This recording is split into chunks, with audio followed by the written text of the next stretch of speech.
colors which become a guide for us to know when to stop, to let go, and to take action. Loving someone so much doesn't always mean they're the right one for us. Hindi lagi may happy ending kapag namamahal ka, because true love never ends. May pagkakataong mararamdaman mo ang sakit na dulot ng pagmamahal mo.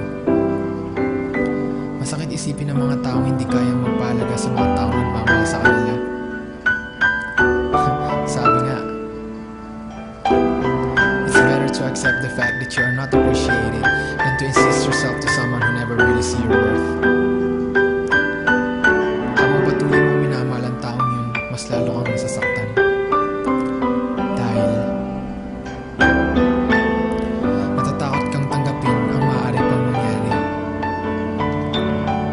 Na ang taong buong puso mong minamahal ay bulag sa pagmamahal mo. Hindi porket mahal mo ang taong yun, siya na talaga ang para sa'yo.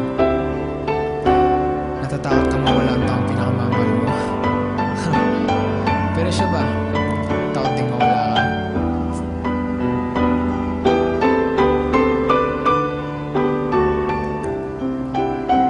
Letting go doesn't always mean giving up, but rather accepting that there are things that cannot be. May mga bagay sa mundong hindi nakatakda para sa atin. Maaaring ang mga bagay na ninanais natin na maging sa atin sana ay yun pang hindi kailangan magiging atin. Kailangan mong matutong magparaya upang makamove on at makaget over tayo sa sakit na nakaraan. Loving someone is setting them free, letting them go. Masakit.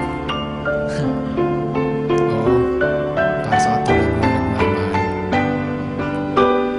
Never say goodbye, because goodbye means going away. And going away means forgetting. To let go is not to deny, but to accept. The hardest thing to do is to let go, not because you want to, but you have to.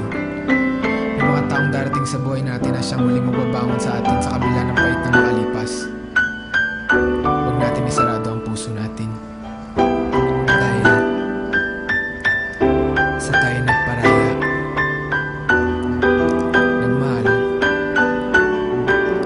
o nasaktan, kundi may taong handang pumasok muli.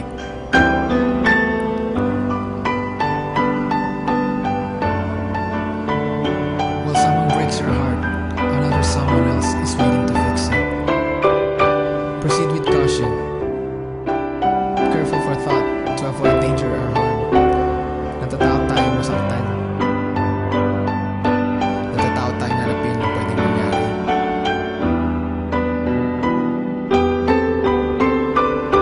Natatakot tayo mamahal muli. Kaya nga nauso ang salitang courage eh. Yan ang kailangan natin to take action. Kung ang traffic light may yellow light para sa caution sign, sa love ganun din.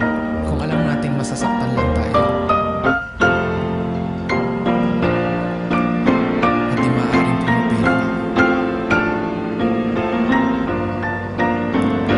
huwag na natin pahirapan pa ng gusto ang sarili natin. Kung ba sa elevator, kung alam na nating siksikan na,